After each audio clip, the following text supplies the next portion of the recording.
Nah, kemudian yang berikutnya adalah siapa yang kemudian diwawancarai. Misalnya ini ya, sekedar ilustrasi ya.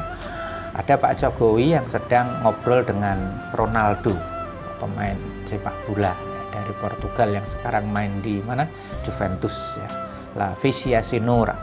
Nah, ketika beliau berdua asik ngobrol, ada sebuah kejadian, sebuah insiden yang terjadi di depan mereka ketika ada sebuah mobil ya bertabrakan, aware. Kemudian beliau berdua ya yang berada di dekat lokasi itu memberikan pertolongan ya karena saksi mata dan dekat dengan lokasi. Setelah beberapa saat kemudian, taruhlah 10 sampai 15 menit kemudian, ketika korbannya ini sudah dibawa ke rumah sakit, ya dibawa ambulan, dibawa ke layanan medis, kemudian tiba ya datang orang lain, misalnya Putin dari Rusia, kemudian Donald Trump dari USA, dan juga Ibu Sri Mulyani. Nah, sekarang pertanyaan saya, kalau saudara mau meneliti bagaimana terjadinya proses kecelakaan ini, kemudian di situ ada 5 orang yang berkumpul di situ, kira-kira siapa yang akan saudara jadikan sebagai sumber data atau sebagai informan? Atau saudara sebagai wartawan lah ya, atau sebagai seorang peneliti. Maka di sini kita tidak mungkin akan menjawab secara jumlahnya atau jumlah 5 orang kita wawancari semua. Nah, kalau kita mengerti bahwa ada 2 orang yang terlibat secara langsung di lokasi kejadian, bahkan menjadi saksi mata, dia dekat di situ, kemudian juga menolong korbannya, mengikuti proses sampai korban itu dibawa ke rumah sakit, maka yang akan kita jadikan sebagai informan itu adalah Pak Jokowi dan Ronaldo. Hanya 2 orang. Kalau kita nggak ngerti ilmunya, saya narasumbernya 3 orang. Siapa saja? Putin, Trump, sama Sri Mulyani. Nih, narasumber saya ada 3. Lebih banyak daripada punyamu yang hanya 2. Nah, riset kualitatif, ya, informan atau sampel yang nanti akan kita jadikan sebagai subjek riset dalam penelitian kualitatif itu tidak berdasarkan pada jumlah orang, bukan persoalan 2 atau 3 orang. Ya, melainkan siapa saja subjek atau orang yang lebih banyak menguasai data atau informasi. Di antara 5 orang tadi yang menguasai data atau informasi hanya 2 orang, yaitu Pak Jokowi dan Ronaldo. Maka itulah yang nanti akan dipilih ya oleh peneliti kualitatif. Jadi misalnya karena orang yang paling terlibat dalam suatu peristiwa tertentu tadi ya. Jadi sekali lagi dalam riset kualitatif, berapa narasumbernya, berapa informannya itu tidak bisa ditentukan di depan. Berapa jumlahnya? Nggak bisa. Beda dengan kuantitatif ya, yang memang sangat menghitung betul berapa jumlah sampelnya. Kalau jumlah N besarnya atau populasinya sekian, maka dengan rumus Lovin misalnya, maka akan ketemu jumlah N kecilnya atau sampelnya adalah sekian. Jadi kalau kuantitatif angkanya ya, karena kuantitas sekali persoalan angka, persoalan size, dia angkanya ada di depan. Tapi kalau kualitatif yang penting adalah kita menentukan kriteria. Nah, ini ya nanti akan kita tampilkan ya. Kriteria yang kita pasang agar orang yang nanti masuk dalam kriteria itu adalah orang yang betul-betul menguasai data atau informasi. Oke, kita baca dulu yang ini. Peneliti kualitatif itu harus terampil dan tepat dalam menentukan siapa saja subjek penelitiannya. Tidak sembarang orang. 5 orang yang tadi ngumpul semuanya diambil, nanti penelitiannya terlalu lama, kurang efektif, manajemen risetnya tidak bagus karena butuh biaya lebih banyak, waktu yang lebih lama dan seterusnya. Karena ya, oleh karenanya harus tepat. Karena dengan mempunyai subjek penelitian yang bagus, maka itu menjadi modal penting. Nah, ya, menjadi modal penting bagi peneliti untuk memperoleh data yang bagus. Demikian pula sebaliknya. Kalau yang diwawancarai tadi misalnya adalah Putin atau Trump, Oh, gimana tadi peristiwanya itu terjadi jam berapa? Oh ya antara jam 1 sampai jam 5 kayaknya. Antara jam 1 sampai jam 5 itu pun masih ada kata-kata kayaknya. Selang waktu kok sampai rentang waktu kok sampai 4 jam itu pun masih ada kayaknya. Tidak bagus. Nah, tadi korbannya gimana ya? Oh korban, karena dia datangnya terlambat ya, korbannya sudah dibawa ke rumah sakit, ya korbannya itu berdarah. Nah, ya berdarahnya yang seperti apa kan nggak mendalam ya. Nah, padahal kualitatif itu yang penting adalah in depth-nya ya, atau kedalaman informasi. Oleh karenanya jika subjek itu dipilih sekenanya tanpa pertimbangan akademik, ya, jadi pertimbangannya lebih ke emosional, lebih ke personal ya ini boleh saja pertimbangannya itu subjektif ya, yang dekat secara emosional, kemudian dekat secara personal itu memang boleh, tetapi yang paling utama adalah pertimbangan akademik. Ya. Maka data yang dihasilkan berpotensi tidak akan dapat diolah untuk menjawab perumusan masalah. Oke. Baik. Yang berikutnya adalah purposive sampling. Untuk memperoleh data riset yang berkualitas, maka subjek yang dipilih, informan yang kita seleksi, sumber data yang akan kita gunakan, itu harus yang berkualitas. Yang dipilih berdasar pada kriteria tertentu. Ingat, sumber yang baik, datanya juga akan baik. Ketika data baik, hasilnya juga akan baik. Ya, sumber bagus, datanya bagus, hasil risetnya juga akan bagus. Ingat ya kemarin cabbage in, cabbage out. Kalau yang masuk sampah, yang keluar sampah, yang masuk bagus, yang keluar juga bagus. Nah, maka salah satu upaya yang dilakukan oleh peneliti untuk menghasilkan data yang bagus adalah dengan memilih sumber data yang bagus atau orang yang bagus. Nah, untuk memperoleh sumber data, informan yang bagus, maka pasanglah kriteria, pasanglah persyaratan. Wah ini ya, syarat dan ketentuan berlaku. Nah, kriteria tersebut disusun sedemikian rupa sehingga subjek yang masuk dalam kriteria tersebut adalah orang-orang yang mampu memberikan data yang dibutuhkan oleh peneliti. Seperti kejadian tadi, syarat pertama, nah kriteria pertama yang akan saya wawancarai dalam proses penelitian tentang eksiden atau tabrakan tadi adalah satu, yang berada di lokasi kejadian atau di TKP nomor 1. Yang kedua, berada di lokasi sampai dengan pasien atau korban dibawa ke rumah sakit. Ini yang kedua misalnya. Ya. Misalnya kita menggunakan 2 kriteria bisa banyak ya. Maka ini sudah menafikan atau menghilangkan orang seperti Putin, Trump, dan juga Sri Mulyani. Yang masuk di sini siapa? Hanya Pak Jokowi dan Ronaldo. Semakin banyak kriteria yang kita susun, itu ibaratnya ayaan kita itu semakin halus. Maka nanti pasir yang kita peroleh juga semakin halus, semakin detail. Tapi kalau kriterianya seadanya, ya, berada di lokasi kejadian titik misalnya ya. Nah, 5 jam setelah kejadian itu orangnya banyak, ada 5 orang. Nah, kalau kriterianya hanya 1 ya tidak akan bagus ya. Nah, oleh karenanya peneliti kualitatif itu dianggap sudah expert, sudah ahli ya, expert judgment. Jadi menyusun kriteria ini adalah pinter-pinternya sang peneliti, maka disebut dengan expert judgment, penilaian oleh sang ahli yang sudah expert, yang sudah ahli, yang sudah pakar di dalam proses penelitian kualitatif, sehingga dia betul-betul mengetahui apa saja kriteria yang harus saya pasang, yang harus saya pakai untuk menentukan siapa-siapa saja orang yang nanti masuk ke sini, sehingga data yang kita butuhkan benar-benar bisa kita ambil, kita gali dari orang yang masuk dalam kriteria ini ya. Itu purposive sampling. Nah, ada beberapa panduan dasar, panduan umum ya. Ini dasar ya, ini umum. Mana kiri ya?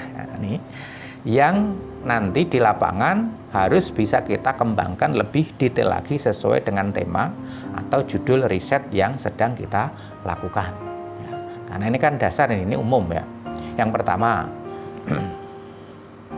misalnya yang terlibat pada suatu peristiwa atau sebagai subjek yang memang melakukan perilaku yang sedang diteliti. Seperti kalau contohnya Sarah adalah yang diteliti memang sidulnya orang Betawi yang biasanya budayanya tidak begitu mementingkan pendidikan, tetapi babihnya, sidulnya itu semangat untuk meraih titel insinyur ya, atau tukang insinyur gitu kan. Jadi dia pelakunya ya, pelaku orang Betawi yang pengen maju. Nah, gitu. Kemudian mempertimbangkan heterogenitas, apa maksudnya nanti kita lihat di contoh ya. Kemudian yang ketiga, mempunyai waktu dan komitmen untuk menjadi interviewee ya. Jadi memang bersedia untuk diteliti dan memungkinkan dari sisi waktunya, dan juga bersedia ya, komitmen tadi itu. Dan yang ketiga adalah mempunyai sumber daya yang lain. Nah, sumber daya itu bisa berupa jabatan, berupa posisi, berupa modal sosial yang dimiliki oleh interviewee, yang itu dapat mengungkapkan data yang dibutuhkan lebih jauh lagi atau lebih dalam lagi. Ya. Oke. Ini contoh. Ya. Misalnya ada sebuah riset dengan tema atau dengan judul peningkatan kesejahteraan masyarakat di sekitar objek wisata Deswita Pandansari, Kecamatan Warongasem. Ya, ini judulnya kurang lebih begitulah ya. Kata-kata di sekitar ini sebetulnya masih agak obscure, agak kabur ya. Sekitar itu ya berapa kilo radiusnya. Oke. Jadi intinya riset ini mau meneliti, mendeskripsikan, mengeksplorasi bagaimana masyarakat yang terlibat dalam Deswita Pandansari ya, dengan beberapa objek wisata ya, dari Arum Jeram, camping, kemudian river tubing dan macam-macam, itu meningkat kesejahteraannya setelah adanya objek wisata ini ya. Nah, ada dua rumusan masalah misalnya yang akan dijawab. Pertama adalah bagaimana keterlibatan masyarakat dalam pengelolaan Desa Wisata Pandansari atau Deswita. Kemudian yang kedua, bagaimana dampak adanya Deswita Pandansari terhadap perekonomian masyarakat. Nah, kemudian kriteria narasumber atau sampel yang nanti akan kita wawancarai. Nah, ini sudah detail. Kalau yang tadi adalah prinsip umumnya, yang tadi ada 4 poin yang kita sampaikan sebelumnya ya. Ini contoh ya, ini contoh. Pertama, informal minimal sudah 3 tahun terlibat dalam pengelolaan Deswita Pandansari, baik langsung maupun tidak langsung. Loh, mengapa kok 3 tahun? Apa rumusnya?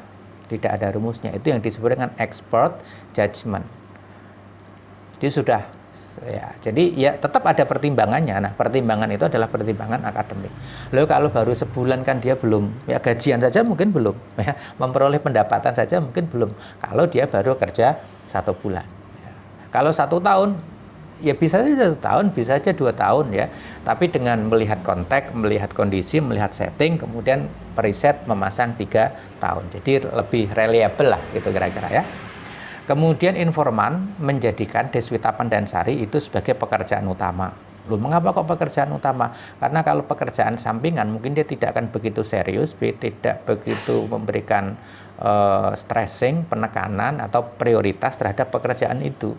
Ya. Sehingga bisa saja dia tidak akan banyak bisa menjawab apakah atau tidak punya banyak data atau informasi apakah dengan adanya Deswita Pandansari mampu meningkatkan kesejahteraannya ya. Kemudian ini yang dimaksud dengan heterogenitas seperti yang tadi kita singgung sebelumnya. Informan terdiri dari beberapa profesi karena di Deswita Pandansari ada beberapa profesi yang berbeda-beda. Nah, jadi kita tidak tidak terfokus atau tidak hanya masuk di satu profesi tertentu dari beberapa pekerjaan yang ada di Deswita Pandansari. Jadi kalau misalnya hanya adminnya saja yang kita wawancari, tidak akan cukup. Maka kita harus mencari beberapa profesi yang lain. Contoh ini ya. Contoh. Jadi ada yang terlibat langsung, ada yang terlibat tidak langsung. Loh, kita taunya dari mana? Ini pentingnya observasi. Pentingnya pengamatan ketika berada di lapangan. Ya, ini bisa sebelum pre-research atau ketika kita sudah masuk ke dalam penelitian. Jadi memang observasi ya itu bisa kita lakukan sebagai upaya untuk mencari data awal ya. Walaupun nanti data utama pun juga bisa kita lakukan dengan cara observasi. Jadi tergantung pada konteksnya ya. Pertama nih ya, yang terlibat langsung ya, adalah guide-nya. dan guide-nya. Jadi kalau saudara pernah ke river tapping ataupun arung jeram di Deswita Pandansari, itu ada guide-nya, apa ya istilahnya ya? Ya guide, penjaga ya, yang mengawal kita dari hulu sampai dengan hilir. Kemudian juga ada guide-nya. Kemudian ketika proses pendaftaran mulai pesan sampai dengan pembayaran, mengambil foto dan seterusnya, itu ada admin ya. Kemudian juga ada driver ya, driver khusus ini karena untuk mencapai ke hulunya butuh pengenalan medan ya. Ya, meskipun kendaraannya sih biasa ya. Kemudian juga ada tukang foto, tukang video dan seterusnya. Nah, ini adalah mereka yang terlibat langsung atau mungkin bisa kita istilahkan dengan event organizer-nya atau IO-nya. Nah, kemudian ada pula komponen masyarakat yang memang tidak terlibat secara langsung. Tidak secara langsung itu mereka bukan event organizer-nya. Ya, misalnya apa? Mereka yang menyediakan lahan parkir. Kemudian mereka yang membuka warung makan karena banyaknya pengunjung, banyaknya customer yang membutuhkan sekedar camilan dan seterusnya, atau mungkin juga makanan berat setelah arung jeram tadi atau river tapping. Nah, ini adalah contoh saudara ketika kita menentukan bagaimana sumber data itu kita pilih. Jadi ini sudah sangat heterogen, kemudian masing-masing juga memenuhi kriteria. Nah, nanti siapa saja yang masuk kita wawancarai. Yang masuk kriteria kemudian kita wawancarai dari guide-nya. Oh, ini dari 4 orang ini yang masuk kriteria hanya 2 orang. Nah, 2 orang ini kemudian kita wawancarai. Dari adminnya ada 3 orang misalnya ya. Nah, yang 3 orang ini yang 2 itu yang 1 baru magang ya, yang 1 baru 3 bulan. Nah, yang 1 ini sudah sejak awal berdirinya, cukup 1 orang saja, tidak perlu 3. Karena apa? Karena yang kita butuhkan adalah yang mendalami informasi, yang sudah merasakan bagaimana naik turunnya Deswita Pandansari. Kalau baru magang, baru 3 bulan ya, mereka belum menentukan itu. Loh, biar mantep 3-3-nya semua gimana Pak? Nah, dalam proses riset ya, ada manajemen penelitian. Manajemen penelitian itu hal-hal teknis yang harus kita perhatikan dari sisi waktu, biaya, kesempatan, aspek psikologis dan seterusnya. Kalau 3 orang harus kita wawancarai semua, maka butuh waktu, butuh biaya. Ya. Dan barangkali kita tidak akan fokus ya, karena waktunya dibagi 3, maka waktu untuk mewawancarai pegawai yang sudah lama di situ mungkin waktunya akan berkurang. Ya. Dan seterusnya, kita juga dibatasi waktu. Ya. Baik, itu saudara contoh dari menentukan subjek ya. Satu lagi, kemudian dalam menentukan subjek riset itu dikenal snowball sampling. Sebagaimana namanya, snow itu salju, ball itu bola, berarti bola salju. Bola salju itu ya, kalau saudara belum pernah ke daratan atau gunung yang ditutupi salju, ini saya ceritakan ini. Jadi bola salju ya, itu kalau dari atas kecil ya, tapi ketika dia menggelinding ke bawah semakin membesar, semakin besar, dan ketika di bawah itu tambah besar ya, karena jalur yang dia lewati ini kemudian saljunya ikut ya, sehingga jadi besar. Nah, ya, katanya begitu, saya juga belum pernah ya. Nah, kapan ini snowball sampling ini digunakan? Pertama, ketika peneliti belum mengetahui sesiapa saja subjek riset yang masuk kriteria, dia belum ngerti. Bahkan mungkin dia baru ngerti ada 1 orang yang memenuhi kriteria, selanjutnya siapa? Belum tahu. Nah, terus gimana? Kita tanya pada orang pertama itu. Jadi pertama hanya punya 1 orang, tapi ketika selesai mewawancarai orang pertama ini, kita ngerti, oh ternyata informan lain atau sumber data lain yang masuk kriteria seperti yang kita butuhkan. Menurut informasi ini adalah ada si B dan ada si C.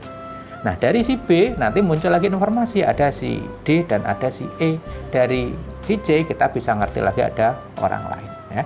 Maka jumlah informan akan bertambah sesuai dengan mata rantai informasi dari informan.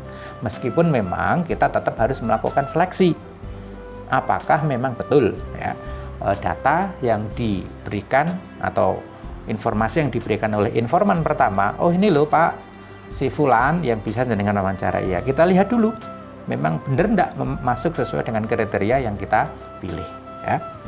Jadi ibaratnya begini ya, wah ini misalnya ada penelitian mengenai para pebalap MotoGP yang diam-diam menggunakan bank syariah misalnya gitu. Misalnya ya, awalnya kita hanya ngerti bahwa yang para pebalap MotoGP yang pakai bank syariah itu hanya Valentino Rossi misalnya. Kemudian kita wawancara Valentino Rossi. Setelah selesai kita tanya, pebalap lain siapa? Oh, ada 2. Yang pertama adalah Marc Marquez, kemudian yang kedua adalah Fabio Quartararo.